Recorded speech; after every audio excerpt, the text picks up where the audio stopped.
À la une ce soir, pas de TCSP aujourd'hui, contrairement aux annonces. Nous vous proposons donc cette semaine des reportages sur l'état des lieux du transport en Martinique. Zoom ce soir sur le transport interurbain mis en place depuis 2016 dans le sud. La liste menée par Bruno Nestor Azero, pointée du doigt par un collectif d'habitants de la commune. Un recours a été déposé auprès du tribunal administratif. Les membres de l'organisation réclament l'annulation pure et simple des élections. Le premier congrès caribéen sur le cancer de la thyroïde organisé aux Trois-Îlets. La maladie qui touche majoritairement les femmes est très bien soignée en Martinique. Les professionnels du secteur se sont réunis pour faire le point. Enfin, l'apprentissage des sciences en anglais à l'école, une formule proposée cette semaine dans 12 communes de l'île. Notre invitée, la déléguée académique des relations européennes et internationales à la coopération, Catherine Cizérane, que vous voyez à l'antenne, nous en dira plus.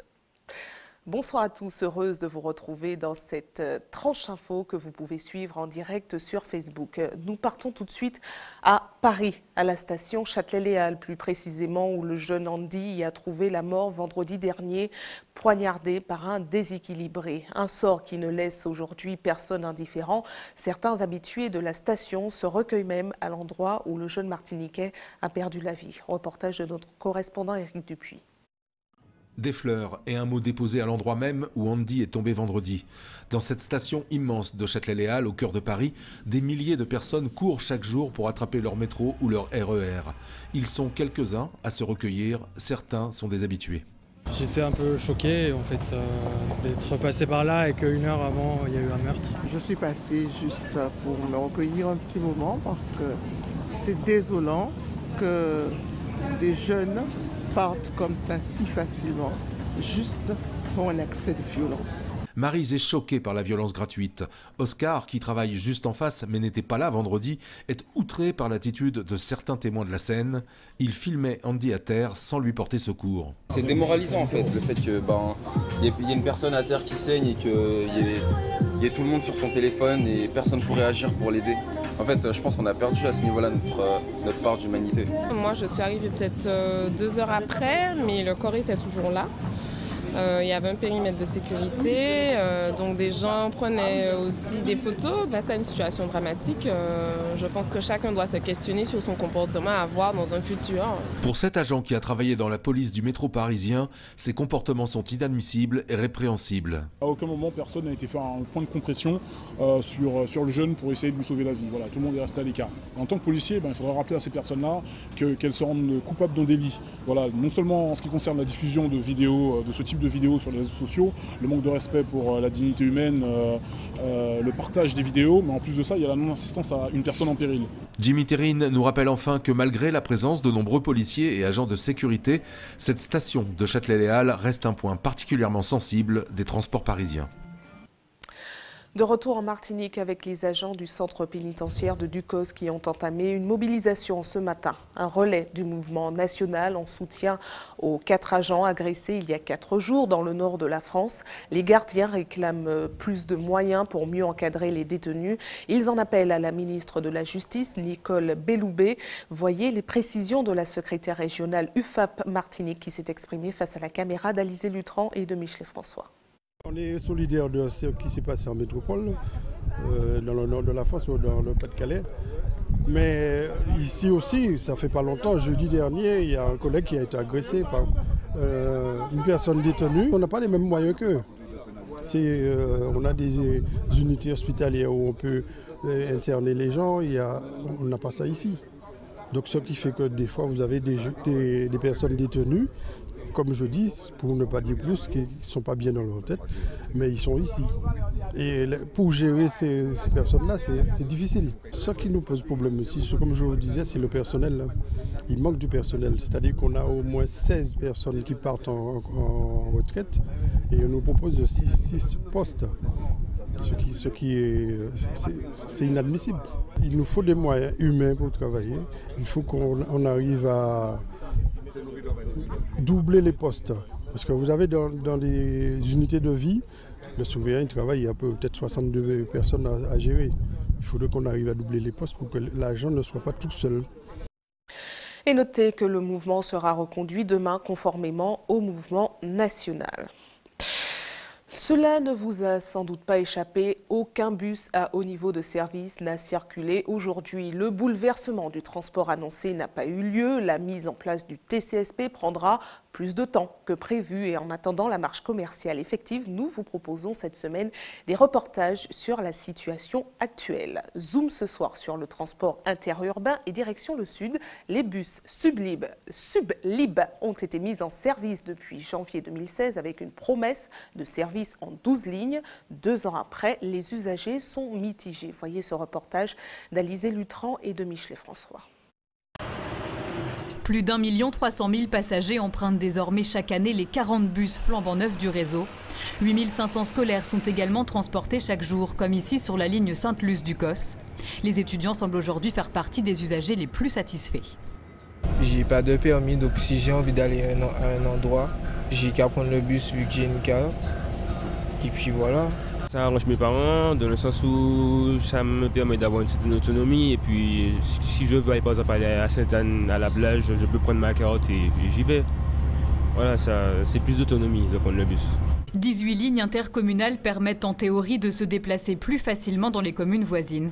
Une autonomie qu'apprécient également les seniors. Ça me facilite dans beaucoup de choses. Hein. Je peux aller un peu partout, voyager tranquillement, gentiment. Et puis c'est beau, ça m'arrive. J'ai payé l'abonnement, comme je suis déjà âgé, j'ai payé 5 € et puis la photo et la carte. Le réseau Sudlib, c'est 63 lignes de bus au total. Une mobilité à un prix relativement accessible, 1,50 € en moyenne pour un ticket et 50 € pour un abonnement mensuel. Mais le modernisme apparent du système en laisse pourtant plus d'un dubitatif. Un peu plus loin sur la ligne, à Rivière-Salée, certains usagers attendent régulièrement plusieurs heures sous l'abribus pour pouvoir se rendre à quelques centaines de mètres. Ça fait 1 heure de temps que j'attends, ça fait un peu plus d'1 heure. Hein. J'habite au quartier médecin, donc je n'ai pas à redescendre, je n'ai pas besoin de redescendre. Lorsque j'ai des courses à faire, j'attends le bus ici ou alors devant chez moi à Médecin. Il fait Médecin, Rivière-Salée et vice-versa. Ça fait combien de temps que vous attendez le bus? Mais là, je ne sais pas, on ne sait pas du tout. Hein. On attend et puis c'est tout. Hein. Juste pour aller faire des commissions et puis c'est tout, hein, puis je rentre. 2 ans presque jour pour jour après le lancement du réseau Sudlib, quelques ajustements semblent encore nécessaires. Mais pas sûr que la fréquence des rotations des bus soit au cœur des préoccupations de Martinique Transport. La nouvelle autorité unique, en pleine polémique, doit pour l'heure assurer le lancement du TCSP. Y aura-t-il de nouvelles élections municipales à Sainte-Marie? Une question qui se pose alors qu'un collectif d'habitants a déposé un recours administratif pour dénoncer des irrégularités supposées dans la liste menée par Bruno Nestor-Azero. Le collectif demande aujourd'hui l'annulation pure et simple de l'élection. Un nouveau coup de théâtre que vous détaille Jean-Marc Dabreux. C'est par un courrier daté du 7 décembre dernier que Bruno Nestor-Azero apprend la contestation de son élection. Un collectif constitué de Samaritains demande l'annulation du scrutin au tribunal administratif au motif d'irrégularité sur la composition de la liste. La présence d'un transporteur qui serait lié à la mairie par plusieurs contrats, celle d'un salarié d'une entreprise dont l'actionnaire majoritaire est la mairie de Sainte-Marie, l'existence d'un colistier qui ne résiderait pas dans la commune et ne payerait pas d'impôts locaux, ou encore un autre élu travaillant dans une société de BTP cliente de la ville. Il s'agit essentiellement de soupçons de conflits d'intérêts qui restent encore à prouver. La loi n'interdisant pas de simples conseillers municipaux d'avoir une activité professionnelle privée en lien avec une collectivité. Le collectif de Samaritains, constitué de 7 personnes, refuse pour l'instant de s'exprimer face aux médias, tout comme Bruno Nestor-Azero qui a décliné toutes nos demandes d'interview malgré nos nombreuses sollicitations.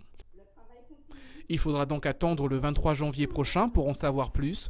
C'est la date fixée par le tribunal administratif qui a tout de même décidé d'examiner ce recours électoral. Au chapitre santé, le premier congrès caribéen sur le cancer de la thyroïde a commencé aujourd'hui aux 3 îlets. Professionnels de santé, associations et politiques ont fait le point sur cette maladie qui touche majoritairement les femmes. Le choix de notre île pour ce congrès est en partie dû au fait que nous soyons à la pointe au niveau des traitements. Voyez ce reportage de Louis Sabas. Le cancer thyroïdien, Un mal qui atteint la thyroïde, une glande à la base du cou qui sécrète des hormones qui influent sur le métabolisme. Chaque année en Martinique, moins d'une quarantaine de cas sont recensés, principalement sur des femmes d'âge mûr. Chez la femme, on a environ 20 à 25 cas par an, on va dire, qui sont diagnostiqués, donc il y a des fluctuations. Et puis chez l'homme, c'est un cancer qui est moins fréquent, donc on peut en avoir entre 1 et 3-4 par an. C'est un cancer qui est diagnostiqué plutôt vers 50-55 ans, mais on a également des cas qui peuvent survenir chez les femmes un peu plus jeunes, donc ça peut commencer vers 25-30 ans également. En proportion, il n'y a pas plus de malades du cancer de la thyroïde, hommes et femmes en Martinique, que dans l'Hexagone ou dans la Caraïbe. Un cancer très connu qui a vu de grandes avancées dans les domaines du diagnostic et des soins.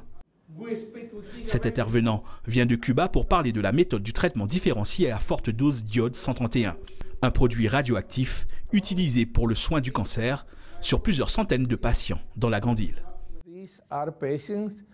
Cette thérapeutique s'adresse à ceux qui ont un grand nombre de métastases. Nous pensons que de plus fortes doses offrent de meilleures chances de rémission complète. En Europe, on peut arriver à traiter des patients à 600 millicuries d'iode 131, mais en 6 fois, alors qu'à Cuba, c'est fait en 2 fois. Des doses 3 fois plus importantes qu'en Martinique ou dans l'Hexagone. Mais la prise en charge, comme les traitements, sont aussi efficaces dans notre île, avec des soins moins lourds et plus espacés dans le temps. On a eu des développements notamment thérapeutiques très importants, notamment dans les 20 dernières années, avec l'introduction d'immunologie pour la classification des patients. Aujourd'hui, le parcours est un parcours relativement simple et c'est vrai que la prise en charge en Martinique, donc dans la prise en charge de ce traitement, les patients doivent séjourner à l'hôpital pendant quelques jours. Ils sont isolés puisque c'est un produit radioactif et on recueille les urines et donc il y a très peu d'installations de ce type. Et actuellement, c'est la Ménard qui dispose d'une chambre, enfin c'est à Clarac en fait, dispose d'une chambre qui permet d'accueillir ces patients pour toute la Caraïbe orientale. Ce cancer est d'assez bon diagnostic. Après un traitement par chirurgie ou à base d'iode 131, la survie se compte en dizaines d'années. On guérit dans la grande majorité des cas du cancer de la thyroïde. Apprendre les sciences en anglais, c'est la formule proposée dans les écoles primaires cette semaine. 400 élèves de 12 établissements bénéficieront de ce programme qui a commencé aujourd'hui. Voyez les précisions recueillies par Jean-Marc Dabreux. Circle, radius, diameter, Sony, moon, the rainbow, the center, the points. On a vraiment travaillé sur le vocabulaire, lié vraiment à l'activité mathématique, la géométrie, un peu de sciences, enfin bon. Et les enfants mettent en application tout simplement ce qu'ils ont préparé. C'est une bonne initiation. Elle ne sera certainement pas suffisante ni parfaite, mais c'est un bon début pour amorcer les langues, en tout cas au collège. Et pour mieux comprendre ce programme qui est sans doute proposé à vos enfants, nous recevons ce soir la déléguée académique des relations européennes et internationales et à la coopération, Catherine Cizérane. Bonsoir à vous. Bonsoir. Merci d'avoir accepté notre invitation. Alors, le programme est proposé déjà depuis au moins 2 ans, mais c'est la première année qu'il est proposé aux élèves du primaire. Pourquoi avoir ciblé le primaire déjà ? Oui, parce que comme vous le dites, donc en 2015, nous avions ciblé le second degré pour présenter ce programme qui s'appelle Science in Schools, en partenariat avec donc, le British Council, un partenariat que l'Académie a tissé avec donc, le British Council, de telle sorte que nos élèves puissent pratiquer l'anglais tout en développant leur culture scientifique. Au vu du succès rencontré par cette opération, nous avons donc pensé donc, aux plus jeunes, puisqu'il s'agit véritablement dans la politique académique, d'initier nos élèves aux langues étrangères le plus tôt que possible. Alors justement, enseigner les sciences en anglais, quel est le but? Intéresser les élèves aux sciences ou à l'anglais? Qu'est-ce qui est privilégié? En fait, c'est au même niveau, puisque dans le premier degré, il y a un gros travail de fait justement pour développer la culture scientifique de nos enfants, attiser leur curiosité sur leur environnement tout court, tout en associant cela à la pratique donc, de la langue anglaise, auquel, donc, langue anglaise à laquelle ils sont préparés donc, depuis donc, le CP. Maintenant, puisqu'on a une couverture du CP jusqu'au, bien sûr, au lycée. Mais en tout cas, dans les écoles primaires, c'est l'objectif. Alors, pour l'heure, seules 12 communes sont concernées. Pourquoi? Que deviennent les 22 autres? En fait, bien sûr, il a fallu faire des choix. Nous avons 2 binômes de scientifiques. Alors, un binôme qui travaille sur la formation de l'arc-en-ciel, comme on vient de le voir, à l'école de Batelière, et un autre binôme qui travaille sur la construction d'éoliennes. Donc les élèves auront, à partir de matières recyclées, à produire des éoliennes. Et donc il fallait faire des choix. Ce que nous avons, l'option qui a été retenue, ça a été donc de couvrir l'ensemble des circonscriptions de l'académie, puisque les écoles primaires sont réparties en circonscriptions. Donc ce qui fait qu'on retrouve au moins une école par circonscription qui est concernée. D'accord. Et on a déjà un premier pré-bilan de la première journée, du coup, de la semaine? Alors oui, en fait, les élèves, ils y adhèrent bien? Complètement. Ce matin, j'ai donc assisté à l'école Hans Madame A à l'atelier Rainbow, donc arc-en-ciel. Et donc ce fut un vrai succès. Les enfants étaient concentrés, vraiment curieux de comprendre finalement comment se forme un arc-en-ciel. Et cet après-midi, j'étais à l'école de Casse-Pilote où il était question de construire son éolienne. Donc il a fallu finalement arrêter les enfants dans leur élan parce qu'il y avait un vrai challenge qui leur avait été donné de construire des éoliennes, ensuite d'aller vers un testeur pour pouvoir mesurer la puissance de leur éolienne et donc recommencer de manière à ce qu'ils augmentent effectivement ces résultats. Alors, l'enseignement de l'anglais était souvent pointé du doigt, enfin sur les bancs de l'école, j'entends, il y a quelques années, du moins de ma génération.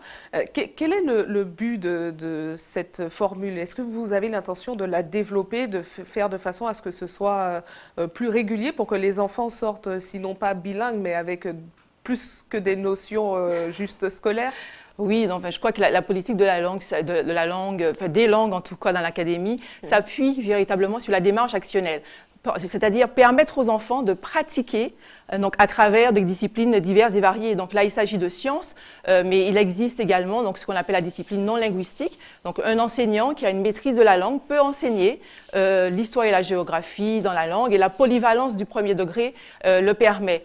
Donc commencer très tôt, on connaît véritablement les vertus de l'apprentissage des langues dès le plus jeune âge, et c'est vraiment la politique qui est menée au niveau de l'Académie de la Martinique par Madame la rectrice, de telle sorte que cet apprentissage soit quelque chose de concret, de vivant, et ça se fait également à travers l'accueil d'assistants de langue que nous avons également, nous en avons 43, et qui participent et qui contribuent véritablement à une pratique, alors peut-être pas quotidienne, mais une pratique régulière de cette langue.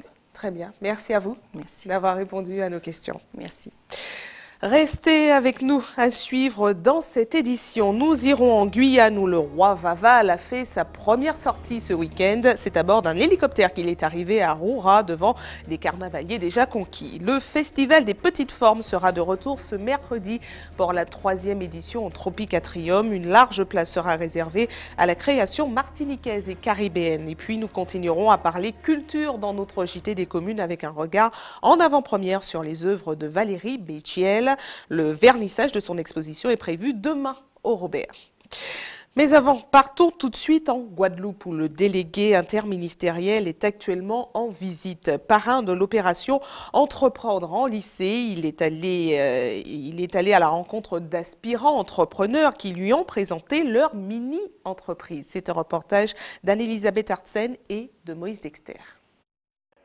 Transmettre aux jeunes la culture de l'entreprise, c'est l'objectif de ce partenariat entre l'Académie Guadeloupe et 100 000 entrepreneurs, sous l'égide du délégué ministériel Jean-Marc Mormec. Pour pouvoir développer, il faut évidemment signer cette convention, puisqu'il est prévu qu'on ait davantage d'interventions d'entrepreneurs dans les établissements, que ce soit dans les collèges, dans les lycées, que nos personnels enseignants aient accès aussi à ces entrepreneurs pour pouvoir échanger avec eux sur des adaptations liées à la formation de nos jeunes, c'est quelque chose de très important. Et puis, sensibiliser nos jeunes à cet esprit d'entreprendre le plus tôt possible, c'est quelque chose de très important, notamment dans les quartiers difficiles. Nous avons démarré avec le délégué interministériel à l'égalité des chances des Français d'outre-mer, c'était il y a un an, une opération appelée Semaine de l'entrepreneuriat dans les quartiers, partant d'un double constat qu'il fallait absolument mettre en place une action un peu coup de poing auprès des jeunes des quartiers prioritaires pour leur permettre de rencontrer des professionnels, pour les aider dans leur choix d'orientation, pour les aider dans leur vie future et leur donner des messages message positif. C'est de pouvoir ouvrir aussi la porte, donner ses chances à des jeunes et leur dire que voilà, il y a des dispositifs qui existent. Maintenant, ils vont être insérés dedans, ils vont faire partie de ça et qu'on pense à eux. Déjà, ma première implication, elle est faite là, elle est revenir. C'est comme je l'ai dit, c'est de remettre les compteurs en place, c'est-à-dire tout ce qui se passe en métropole, c'est de pouvoir leur ramener ici en disant que eux aussi, les Outre-mer ont droit. J'ai dit avec l'ambassade américaine que ces jeunes partiront à Washington, partiront aux États-Unis pour pouvoir faire des échanges. Je pense que c'est important justement de les inclure et puis ramener d'autres choses et puis faire penser à eux et puis se battre pour eux. Je le dis et je parle des Outre-mer en général. Cette matinée a été ponctuée par des échanges entre l'ex-champion de boxe et ses élèves de 3e, issus eux aussi du même quartier. Ça me fait plaisir, ça m'encourage parce que je me dis que s'il arrive, moi aussi je peux y arriver ou bien je peux même peut-être, je sais pas, ça m'encourage encore plus davantage, ça me donne encore plus d'envie en fait. C'est un gars du quartier donc pour moi c'est un peu comme un exemple. J'écoute tout ce qu'il dit, ça m'intéresse quoi. Depuis environ 1 an, une centaine d'entrepreneurs a déjà pris part à cette semaine de l'entrepreneuriat en allant à l'encontre de ces jeunes dans leur quartier pour continuer à les sensibiliser et ainsi éveiller leur esprit d'entreprendre tout en réfléchissant à leur orientation professionnelle. Partons en Guyane où le roi Vaval a déjà fait sa première sortie. Il est arrivé ce week-end à bord d'un hélicoptère pour se poser au bord de l'Oyac à Roura. Stéphane Govada était sur place, regardez.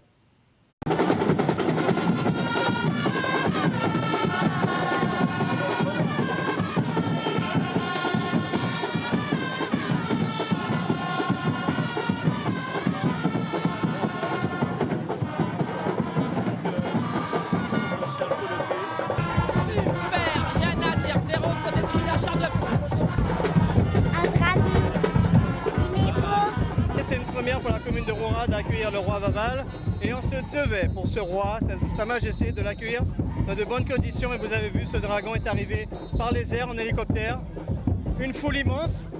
Donc voilà, Roura est secoué aujourd'hui par la foudre du carnaval. C'est lui qui va ouvrir les portes du carnaval, les portes de Nana, les portes de Paulina, les portes de partout et puis le carnaval de rue. C'est lui qui a la clé, aujourd'hui il est à Roura. Et puis on la transmettra l'année prochaine, c'est un peu le concept je crois qui va être transmis aujourd'hui. Donc écoutez, c'est une fierté pour moi, pour nous à Roura, les Rouranais, que de l'accueillir, vraiment on est fiers. De retour en Martinique avec une présentation du Festival des Petites Formes qui reviendra ce mercredi pour la 3e édition. 10 jours de festival ouverts à tous avec des tarifs allant de 8 à 25 €. Le Tropicatrium annonce déjà une large place réservée à la création martiniquaise. Au programme, une dizaine de pièces de théâtre avec pour clôturer la manifestation le 27 janvier prochain, un tournoi de slam. Voyez les précisions du directeur du Tropicatrium qui s'exprime face à la caméra de Louis Sabas. On a pas moins de 4 créations. La Diabélès de Daniel Francisque, Pas vu, pas pris avec Adeline Flon et des jeunes comédiens martiniquais et du Jeune Théâtre National.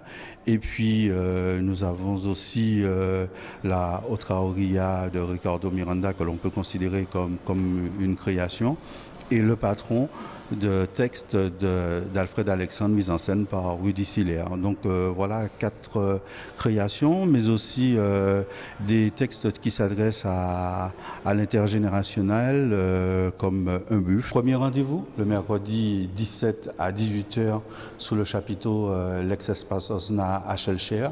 Et puis des rendez-vous à Tropicatrium, des rendez-vous sous le chapiteau, bien entendu des spectacles dédiés à des scolaires qui auront lieu quelquefois dans l'enceinte des établissements scolaires. Et puis au final, après François d'Assise, nous avons le championnat de slam, le 10e championnat de slam de la Martinique au chapiteau Espace Osna.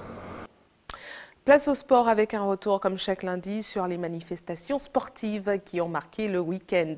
2 ouvertures de saison. En Yolronde, la pagaie des Mapipi a été remportée par l'équipage Zapeti-Lapalooza. En cyclisme, triplé de l'UCS au Grand Prix du comité régional.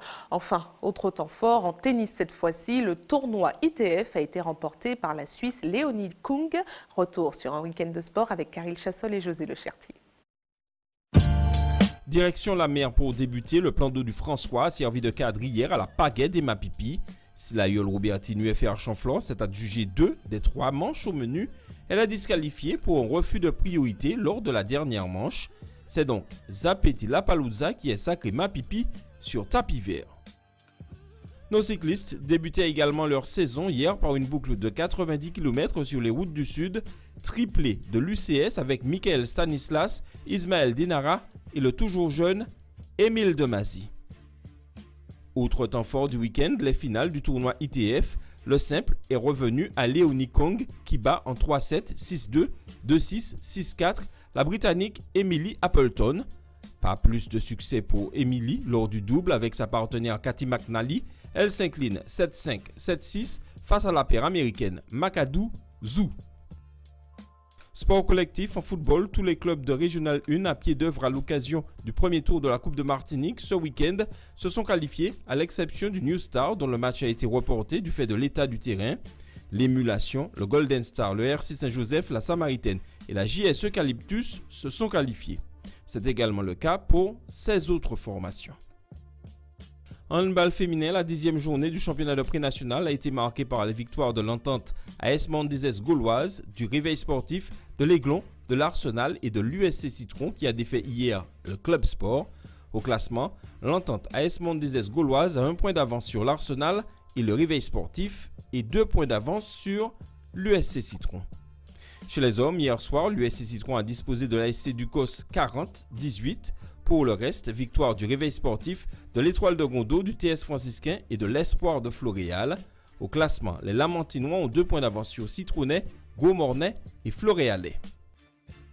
En basket féminin, la 10e journée du championnat de N3 a vu les victoires du SC Lamantinois, du Golden Lion et du Golden Star. Au classement, les Joséphines ont 1 point d'avance sur Trinitéenne et Saléenne. Les Black Stars sont 4e à 2 longueurs. Chez les hommes, victoire dans le derby fouillalais du Golden Star, le Wax et le Golden Lion se sont également imposés. En volleyball masculin, une seule rencontre de la 12e journée du championnat s'est tenue. Le choc Espoir Good Luck a tourné à l'avantage des Lucéens qui s'imposent sur le score de 3-7 à 1. Chez les femmes également, seule une rencontre de la 2e journée de la 2e phase du championnat a pu se disputer et le Good Luck a créé la surprise en battant l'Éveil sur le score de 3-7 à 1. ATV toujours plus proche de vous, place tout de suite à notre JT des communes.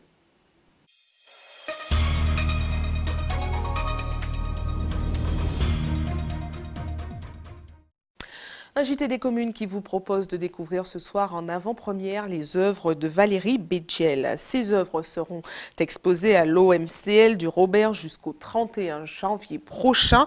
Le vernissage de l'exposition baptisée « Quand la Martinique m'accueillit, elle m'a dit » est prévu demain. Présentation de l'artiste avec Hubert Bornil et Valérie Vincent. L'atelier de Val, comme on peut le voir, est un vrai lieu d'expression. Ici, elle permet à d'autres artistes, peintres, de s'exprimer en toute liberté parce que l'artiste nous le dit, elle a besoin de ce contact que lui offre la Martinique. D'ailleurs, c'est le titre de son exposition « Lorsque la Martinique m'a cueilli ». Valérie Bédiel est originaire de Colmar. Après des études aux Beaux-Arts, la plasticienne décroche un diplôme de designer-concepteur textile avant de se laisser porter par son envie irrésistible de partir à la conquête du monde. Mon travail est assez foisonnant, j'y reviens souvent. Je le déstructure aussi pour y faire entrer la lumière, d'où les perforations. Ici, vous voyez le résultat de ce que je vais exposer dans plusieurs expositions. Tout est un peu mêlé parce que je travaille un peu sur... J'ai besoin de voir tout en même temps. Son expo s'intitule « Quand la Martinique m'a cueilli, elle m'a dit ». Elle m'a dit quoi? Elle m'a dit « regarde », elle m'a dit « observe », elle m'a dit « aime », elle m'a dit respire. Et tous mes tableaux sont partis de là, de ce foisonnement, de ces couleurs, de toute cette inspiration qui me vient de ce lieu que j'ai découvert et que j'ai adoré tout de suite. Valérie Biégel partage son atelier avec d'autres peintres, y compris des débutants. J'ai besoin d'y voir passer d'autres personnes, de partager complètement ce que j'aime, de me nourrir aussi de ce que les autres personnes m'apportent et de ce que je peux leur apporter.